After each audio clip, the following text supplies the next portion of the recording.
Price the Lord. அற்புத குழந்தை இயேசுவே, எங்களுக்காக வேண்டிக் கொள்ளும். இன்றைய வாசகங்கள். பொது காலத்தின் 8ஆம் வாரம், மே 27, புதன்கிழமை. முதல் வாசகம், திருத்துதர் பவுல் புனித பேதுரு எழுதிய முதல் திருமுகத்திலிருந்து வாசகம். அதிகாரம் 1, இறை வார்த்தைகள் 18 முதல் 25 முடிய. அன்புக்குரியவர்களே, உங்கள் மூதாதையரிடமிருந்து வழி வழியாய் வந்த வீணான நடத்தையினின்று உங்களை விடுவிக்க கொடுக்கப்பட்ட விலை என்னவென்று உங்களுக்கு தெரியும். அது பொன்னும் வெள்ளியும் போன்று அழிவுக்குட்பட்டது அல்ல, மாறாக மாசு மறுவற்ற ஆட்டுக்குட்டியை போன்ற கிறிஸ்துவின் உயர் மதிப்புள்ள இரத்தமாகும். உலகம் தோன்றும் முன்னரே முன்குறிக்கப்பட்ட அவர் இந்த கடைசி காலத்தில் உங்களுக்காக வெளிப்படுத்தப்பட்டார். அவர் வழியாகத்தான் நீங்கள் கடவுள் மீது நம்பிக்கை கொண்டுள்ளீர்கள். இறந்த அவரை கடவுள் உயிர்த்தெழ செய்து பெருமைப்படுத்தியுள்ளார். இதனால் நீங்கள் கடவுளிடம் நம்பிக்கை கொண்டு அவரை எதிர்நோக்கி இருக்கவே இவ்வாறு செய்தார். உண்மைக்கு கீழ்ப்படிந்து உங்கள் ஆன்மா தூய்மை அடைந்துள்ளதால் நீங்கள் வெளிவேடமற்ற முறையில் சகோதர அன்பு காட்ட முடியும். எனவே நீங்கள் தூய உள்ளத்தோடு ஒருவருக்கொருவர் ஆழ்ந்த அன்பு காட்டுங்கள். நீங்கள் அழியக்கூடிய வித்தினால் அல்ல, மாறாக உயிருள்ளதும் நிலைத்திருப்பதுமான அழியா வித்தாகிய கடவுளின் வார்த்தையால் புது பிறப்பு அடைந்துள்ளீர்கள். ஏனெனில் மானிடர் அனைவரும் புல்லை போன்றவர். அவர்களது மேன்மை வயல்வெளி பூவை போன்றது. புல் உலர்ந்து போம், பூ வதங்கி விழும். நம் ஆண்டவரின் வார்த்தையோ என்றென்றும் நிலைத்திருக்கும். இவ்வார்த்தையே உங்களுக்கு அறிவிக்கப்பட்ட நற்செய்தி. இது ஆண்டவர் வழங்கும் அருள்வாக்கு. இறைவா, உமக்கு நன்றி. பதிலுரை பாடல். திருப்பாடல் 147, பல்லவி. எருசலேமே, ஆண்டவரை போற்றுவாயாக. அல்லேலுயா, வாழ்த்தொலி. மானிட மகன் தொண்டு ஏற்பதற்கு அல்ல, மாறாக தொண்டு ஆற்றுவதற்கும் பலருடைய மீட்புக்கு ஈடாக தம் உயிரை கொடுப்பதற்கும் வந்தார். நற்செய்தி வாசகம். புனித மார்க்கு எழுதிய நற்செய்தியிலிருந்து வாசகம். அதிகாரம் 10, இறை வார்த்தைகள் 32 முதல் 45 முடிய. அக்காலத்தில் சீடர்கள் எருசலேமுக்கு போகும் வழியில் சென்று கொண்டிருந்தார்கள். இயேசு அவர்களுக்கு முன் போய்க் கொண்டிருந்தார். சீடர் திகைப்புற்றிருக்க அவரை பின்பற்றிய ஏனையோர் அச்சம் கொண்டிருந்தனர்.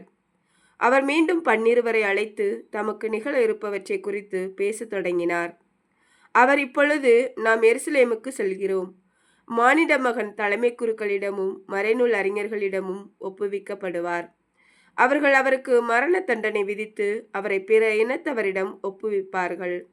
அவர்கள் ஏளனம் செய்து அவர் மீது துப்பி சாட்டையால் அடித்து அவரை கொலை செய்வார்கள். 3 நாட்களுக்கு பின் அவர் உயிர்த்தெழுவார் என்று அவர்களிடம் கூறினார். செபதேயுவின் மக்கள் யாக்கோபும் யோவானும் அவரை அணுகி சென்று அவரிடம், போதகரே, நாங்கள் கேட்பதை நீர் எங்களுக்கு செய்ய வேண்டும் என விரும்புகிறோம் என்றார்கள். அவர் அவர்களிடம், நான் என்ன செய்ய வேண்டும் என்று நீங்கள் விரும்புகிறீர்கள் என்று கேட்டார். அவர்கள் அவரை நோக்கி, நீர் அரியணையில் இருக்கும்போது எங்களுள் ஒருவர் உமது வலப்புறமும் இன்னொருவர் உமது இடப்புறமும் அமர்ந்து கொள்ள எங்களுக்கு அருளும் என்று வேண்டினர். இயேசுவோ அவர்களிடம், நீங்கள் என்ன கேட்கிறீர்கள் என உங்களுக்கு தெரியவில்லை.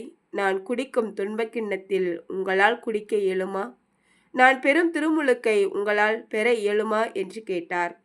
அவர்கள் அவரிடம் இயலும் என்று சொல்ல, இயேசு அவர்களை நோக்கி, நான் குடிக்கும் கிண்ணத்தில் நீங்கள் குடிப்பீர்கள், நான் பெரும் திருமுழுக்கையும் நீங்கள் பெறுவீர்கள்.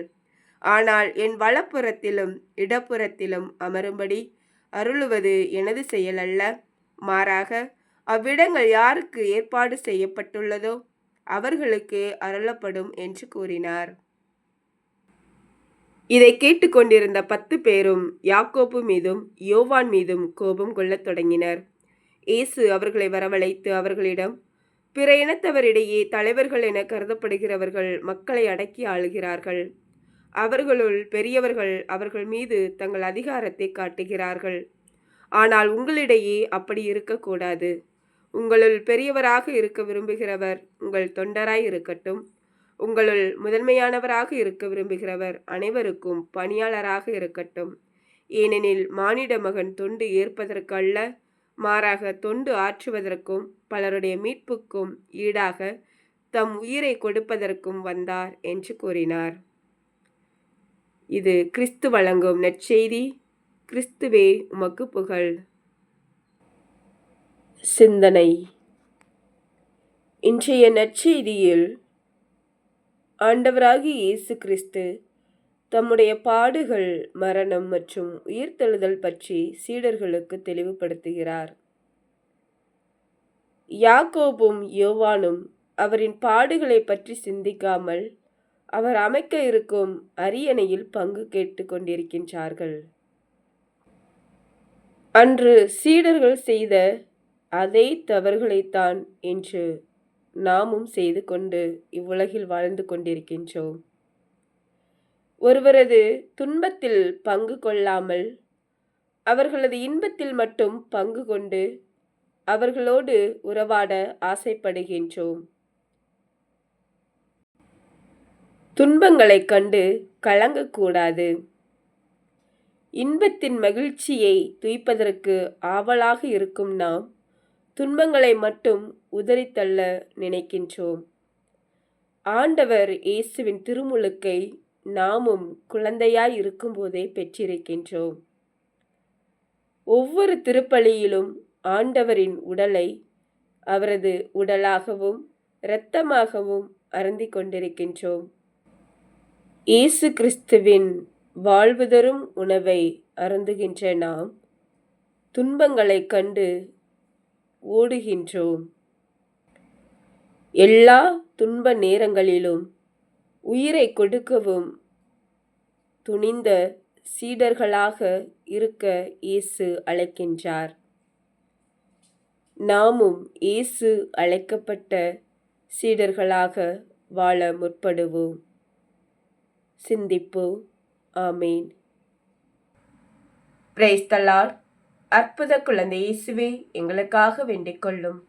Thank you Jesus.